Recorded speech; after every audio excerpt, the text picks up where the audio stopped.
Olá, meu nome é Vastimila e como você sabe, meu canal é direcionado à música e aos meus vlogs no meu dia a dia. No entanto, teve um último vídeo que chamou muito a minha atenção e levantou uma grande preocupação em mim, que é o vídeo do Felca, onde ele fala sobre a adultização das crianças. Quem me segue em outras redes sociais e até por aqui sabe que eu tenho um filho. E desde que me tornei mãe, a preservação das etapas de crescimento do meu filho e de outras crianças se tornou uma grande preocupação. Claro que esse não é o tema central do meu canal, porque eu acho, inclusive, uma grande responsabilidade falar sobre crianças e adolescentes. Não me sinto 100% preparada para falar sobre isso e, claro, não é o meu nicho de trabalho. Meu nicho de trabalho é mais o entretenimento em si. Claro, direcionado para um público adulto. Inclusive, todos os meus vídeos estão classificados como vídeos não direcionados para crianças. Antes de começar, eu quero esclarecer que, devido ao meu canal ser pequeno, é com certeza que este vídeo não irá monetizar.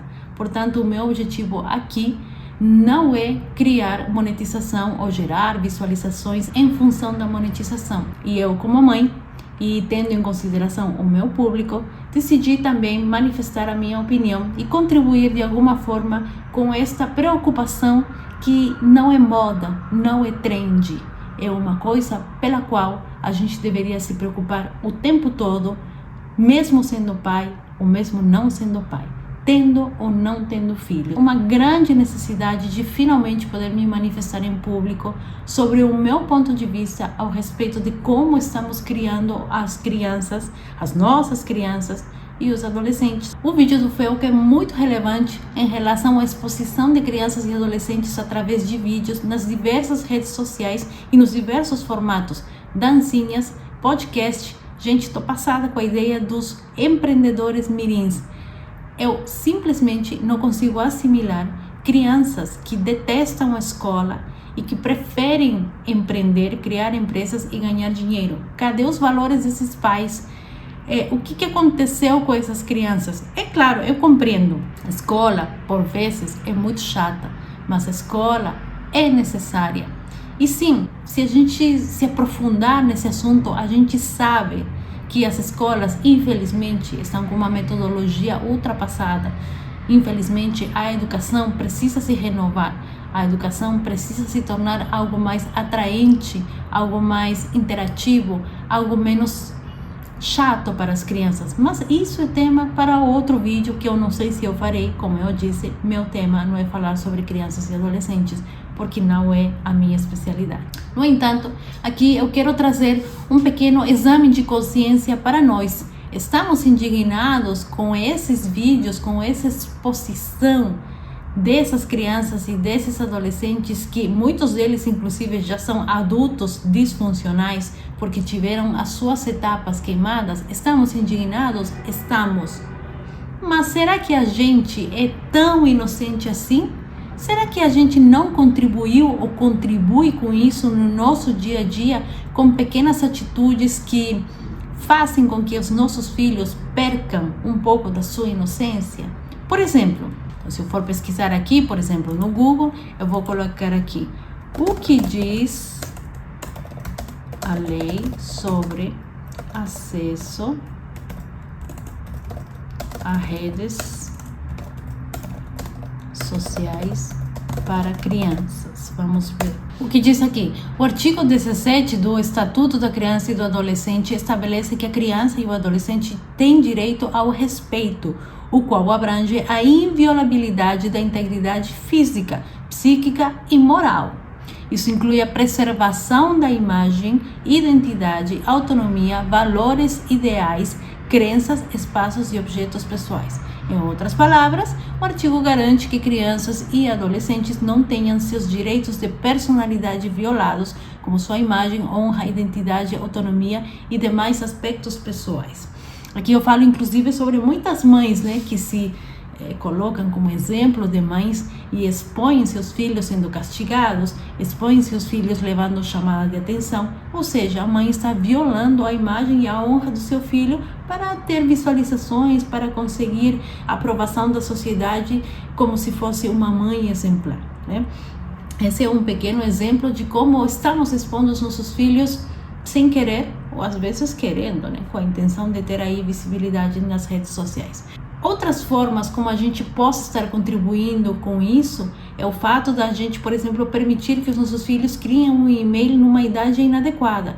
Com 8, 9 anos, as escolas estão pedindo e-mails pessoal da criança para ela ter acesso ao famoso classroom, como se a criança precisasse mesmo de um classroom para ela crescer e se desenvolver e aprender coisas importantes para a vida. O que uma criança de 8, 9 anos vai fazer com uma pasta no classroom?